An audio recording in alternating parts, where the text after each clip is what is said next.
waxaan aad iyo aad uga mahadcelinaynaa wafdiga iyo madaxweynahaba sida wanaagsan oo sharafta iyo karaamada leh ay noogu soo safeen inay nagala qayb galaan xafladda caleemasaarka natiijadii ka dhalatay doorashadii ka dhacday Puntland 8 bisha. waxaan ku faraxsannahay inay shacabka Puntland iyo dawladduba ay maanta ay soo dhaweysay madaxweynaha iyo wafdiga ballaaran la socday iyo safiirada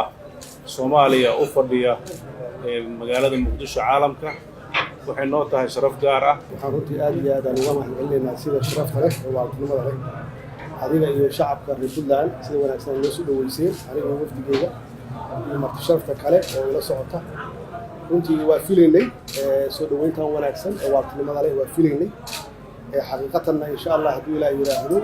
waxaan rajaynaynaa inaan joogno adiga laba casho haddii Ilaahay yiraahdo waan idinla wadaagno caleemasaarka